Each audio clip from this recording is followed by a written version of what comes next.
So, ginawa ko 'tong video na 'to para sa'yo. Alam mo ba na from Malolos to Pasay, bumiyahe ako para lang makapunta doon sa Diwata Paris Overload. Oo, isa akong content creator para may ma-content din ako. Pero sana naisip mo 'no, na nagpunta ako do'n dahil sobrang humanga ako sa kanya kaya gusto ko siyang i-content. Hindi dahil gusto kong kumain ng pares. Napahanga ako nung tao, eh, na-motivate ako. Oo, isang small content creator lang ako pero 'di ba, nang dahil lang siguro, sa paghanga na yun, maaari na tumaas yung mga views ko. Kung paano ko 'to i-deliver sa mga tao at mapanood nila at ma-share din sa iba para ma-motivate sila.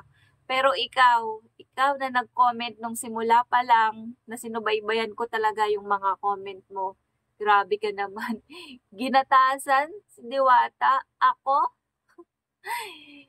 Ay my God, hindi ko nga siya nakausap, eh, picture lang, saglit lang na video, nag-demand ba ako, may binigay ba siya sa akin? Humingi ba ako, hindi ba ako nagbayad sa kinain ko, nakita mo ba yon?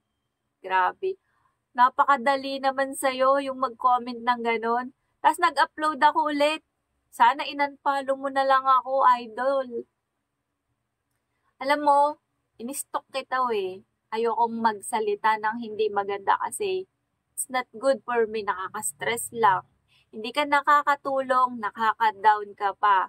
Sana kung wala kang maganda sasabihin, huwag mo ka na lang manood. Eh kaso ulit-ulit kang nanonood, eh, kaya ulit-ulit ka rin naiinis. Tas nagko-comment ka pa ng hindi maganda. Di ba nakakatawa ka? Nakakatawa ka talaga. No comment mong gatas-gatas na yan. Sigurado ako, baka naiinggit ka lang naman kasi. Try mo kaya pumunta doon, idol. Alam ko maliit pa yung followers mo. Alam ko, konti pa yung nanonood sa'yo. Mas kailangan mo yan.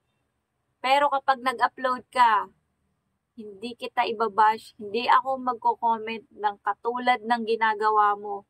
Sa halip, baka i-motivate kita. Thank you nga pala kasi nakadagdag ka sa views ko, nakadagdag ka sa interaction ko.